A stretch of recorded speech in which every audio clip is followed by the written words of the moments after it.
Welcome to the Here For You podcast. I'm Matthew Timler, and this is Zachary, sure. Today we're going to talk about the NEC and also your Journeyman's test. So I'm going to define NEC. It's the National Electrical Code, and it's the standards by which us electricians take our Journeyman's or Master's tests on, and it's the code that we're required to follow when we're doing electrical installs.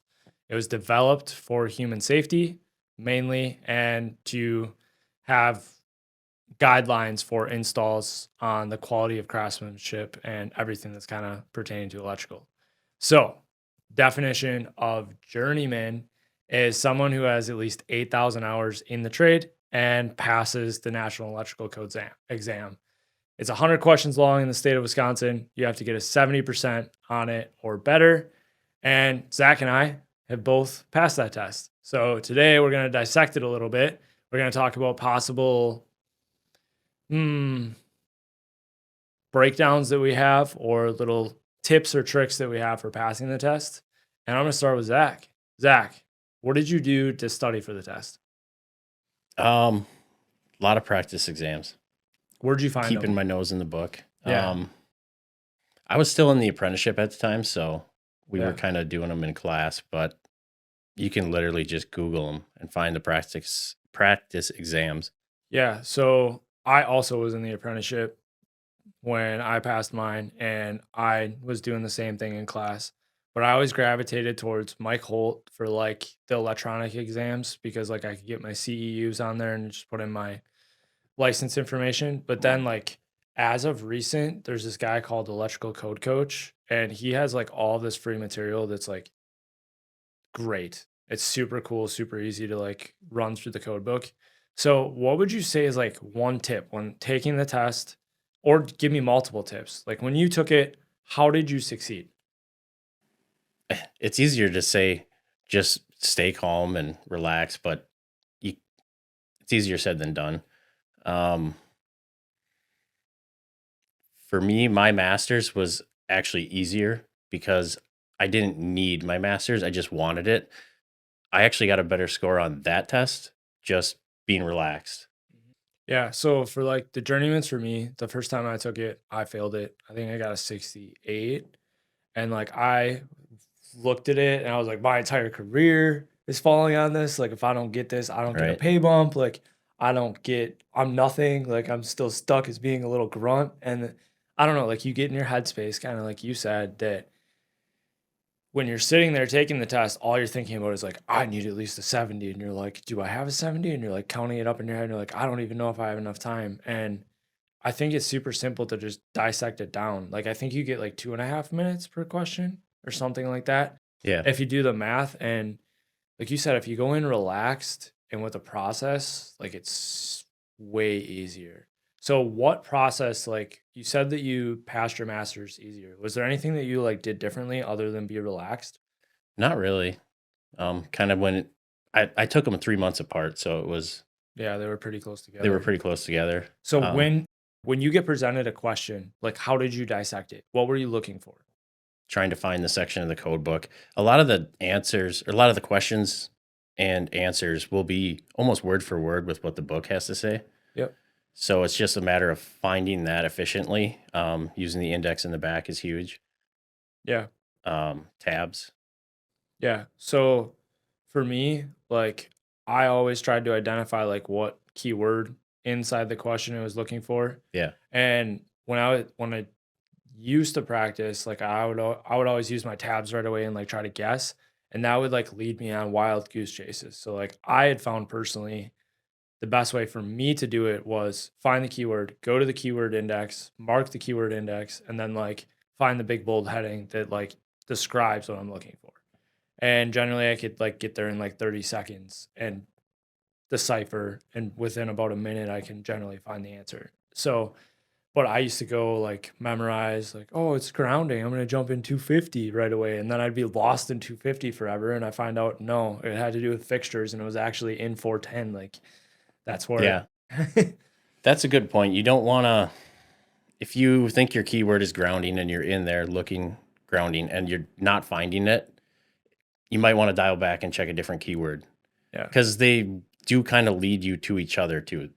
Yep. So if it is in grounding, but you think it's in, I don't know, box boxes, Yep. and so then you're looking in boxes, it might tell you exactly where in grounding to go back to. So it does help to jump around. Not that you want to spend too much time doing that, but Yeah. So like when you were taking the test, was there any like other process that you did surrounding like how you deciphered questions? um, don't struggle with one question for too long. Come back to it. It's better to have 98% of the questions answered and then getting that one right Hmm. and running out of time. Yeah. So like I developed this own process myself too, where I would read the entire test beforehand, and like while I was reading it, I would put on the paper test kind of next to it. I memorized like some key chapters, like grounding, wire sizing, motors, like appliances. I probably memorized like 10 to 15 chapters of like this is where I think it is. And so when I was reading through the test, if I saw something on grounding, I would like write 250 next to it. So when I was taking the test and I found myself in 250, I would try to pick off all the questions in 250 that I had already thought that they were there.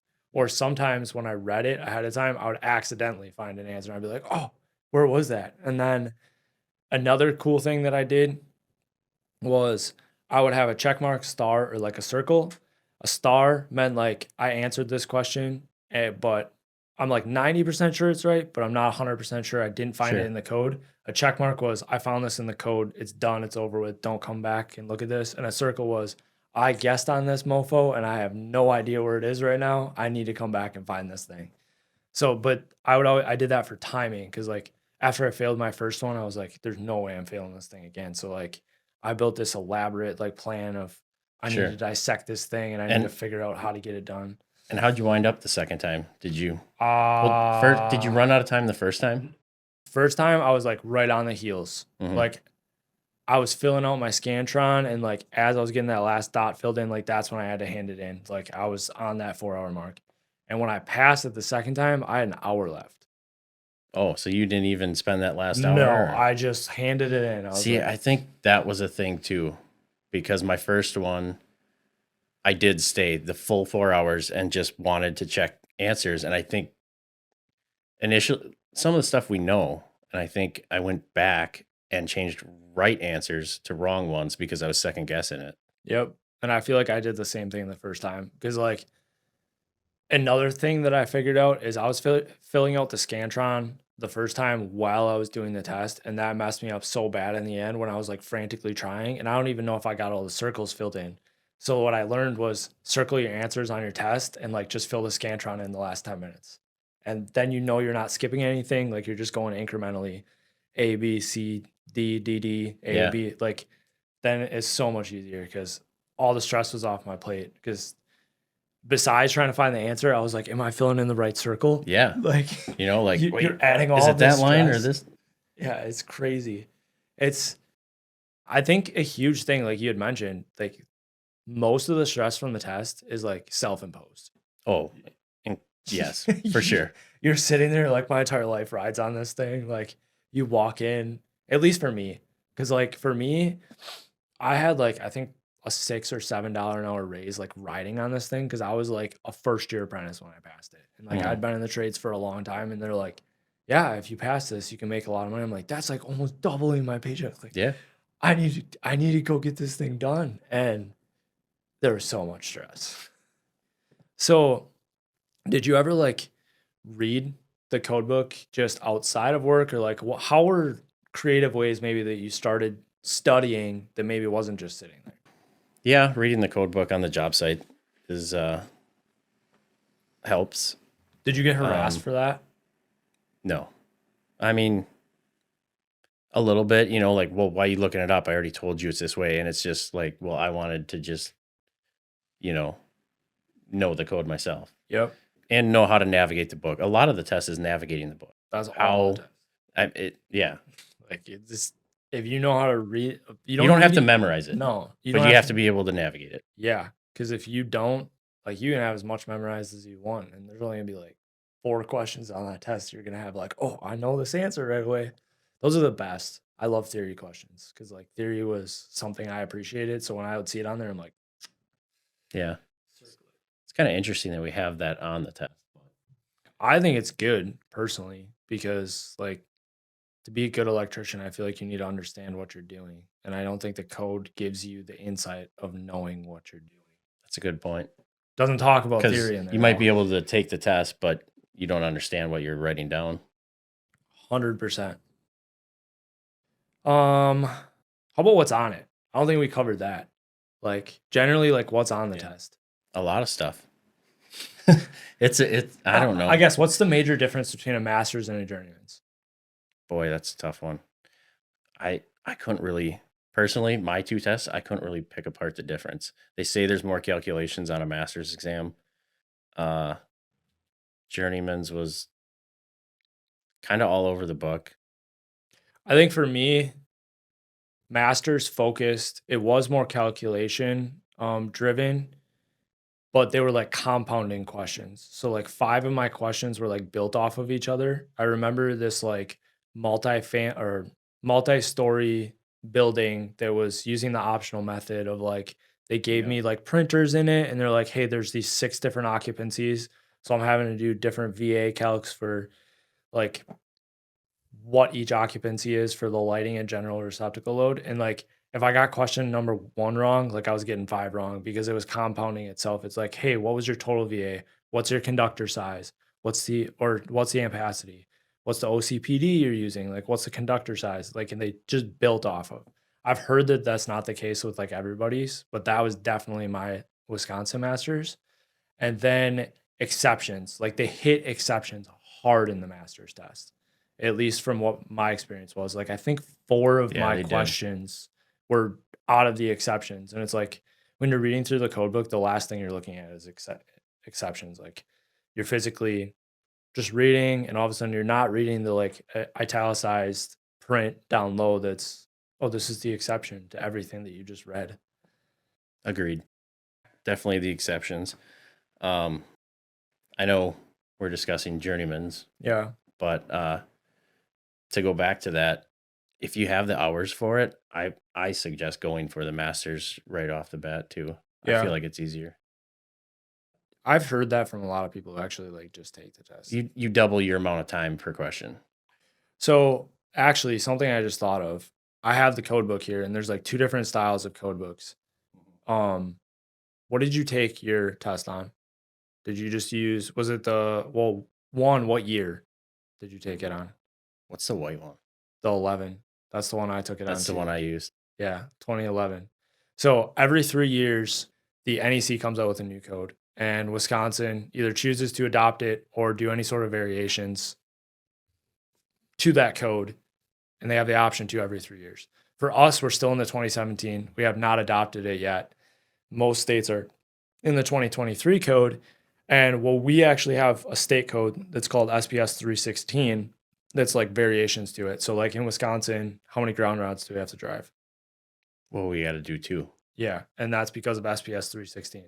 And what's a disconnect rule that we have on a residential dwelling? How many feet do we have Oh, before we do a disconnect on the exterior of a building? There's no answer. It's 8 feet. So like in the NEC, it says upon immediate entry, you have to have a disconnecting means. And the SPS 316 adds, we can have up to 8 feet of entry to the building before we have to have a disconnect on the exterior. So I guess what I was getting at there is like every state is a little bit different. So you need to know your state and you need to know what code you're adopted in. Now, what's in front of me is an NEC handbook. And like I took all of my code tests on with the handbook. And have you ever read a handbook before? Like I you have ever- not. So, what I really appreciate about the handbook is there's interpretation inside the handbook on what the board itself determines what that code means. So, like if you read this code section right here, and then below it is blue writing for anybody who's viewing, there's blue writing in the code book.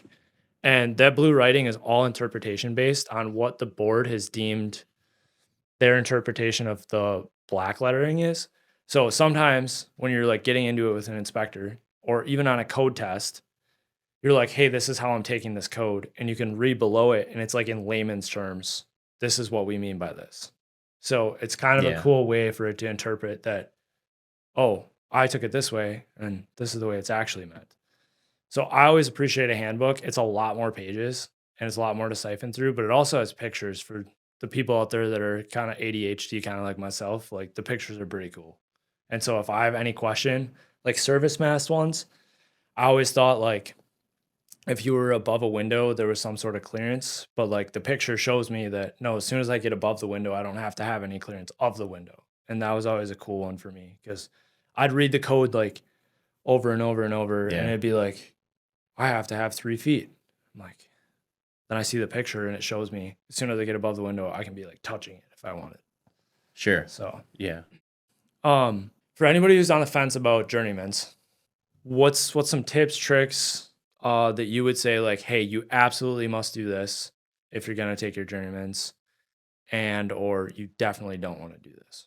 You want to be practicing, and like the week leading up to it, 10, 15. I don't know. What do you think?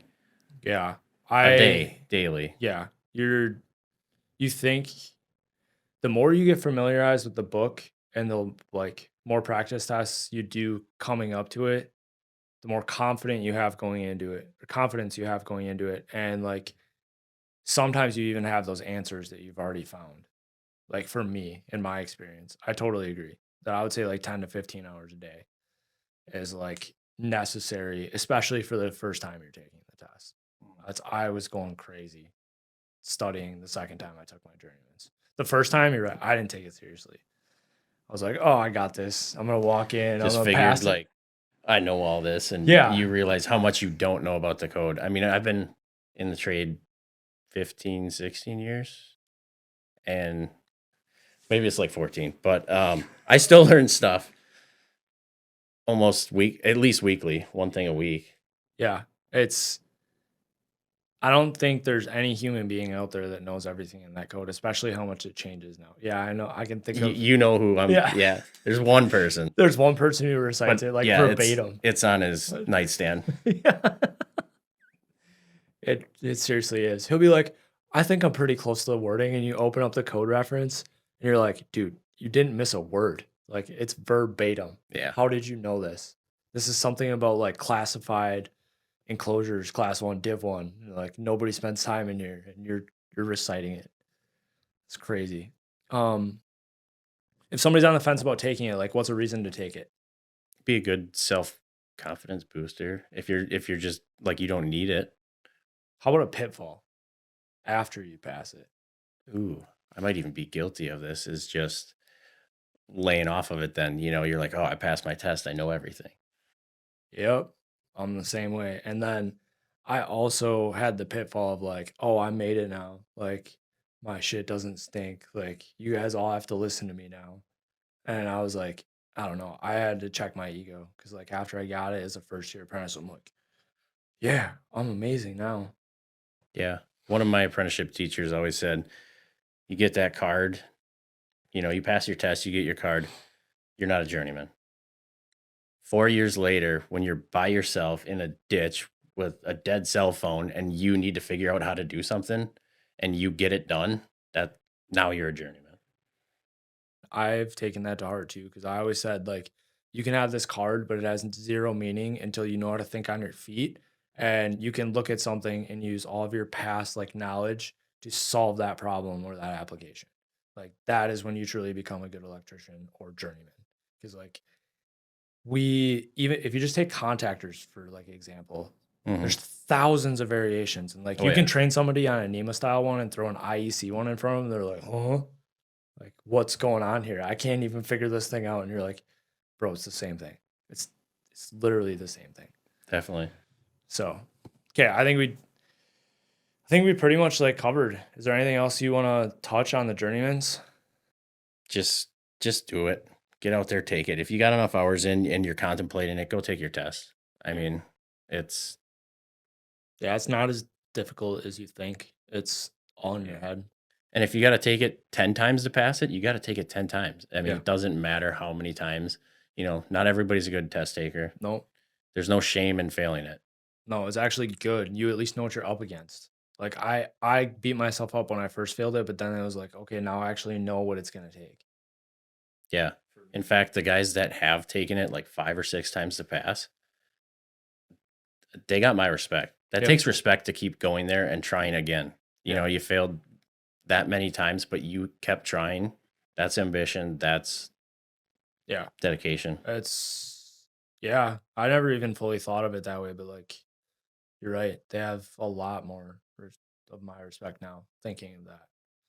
But thank you guys for spending the time to talk about the Journeyman's test. Next, we're going to be talking about the Master's test and everything you really need to know about that.